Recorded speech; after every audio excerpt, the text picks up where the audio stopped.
Hi, I'm Paul Barry. Welcome to Media Bites. And the news from Victoria just keeps getting worse. Melbourne's Holy Grail becomes a COVID casualty.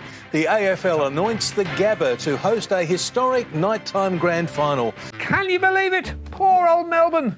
And what could they say? I am thrilled to the back teeth that Brisbane have stolen the biggest sporting event in Australia. I couldn't be happier, Melbourne. Toot if you're happy for Brisbane.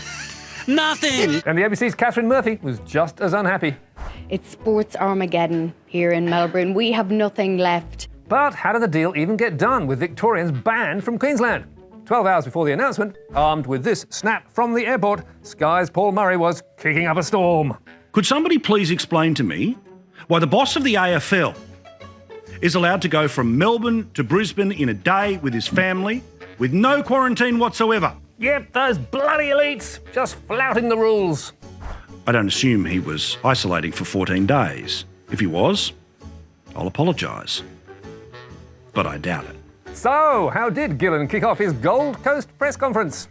I want to start at the outset by saying we are in the quarantine hub where I and everyone else will be for 14 days. Whoops! So, did Paul Murray apologise for his hot-headed attack? No. Now, the AFL was very pissed off with me for last night pointing out the absurdity of what is happening here. They sent us some very sturdy letters, but I don't care what they think. No finals tickets for Paul. Ha! And now to troubles in America. Gunfire on the streets of Kenosha, a city under attack from its own people. Looting and lighting fires. Scary stuff. But somehow CNN came up with a very different take. What you're seeing behind me is one of multiple locations that have been burning in Kenosha, Wisconsin over the course of the night. Fiery but mostly peaceful protests. Ha! Does CNN watch what it puts to air? But now back home, and question of the week. Who is that purring pussy? You don't own me. Oh, yeah. I'm not just one of your many toys. Yes, The Masked Singer is a show for the times, which is why we're all screaming. Take it off! Take it off! Take it off! Take it off! Yeah, come on, Kitten, take it off! It's Julia Morris! It's Julia Morris! It is the First Lady of Australia comedy! Oh my God, what a surprise!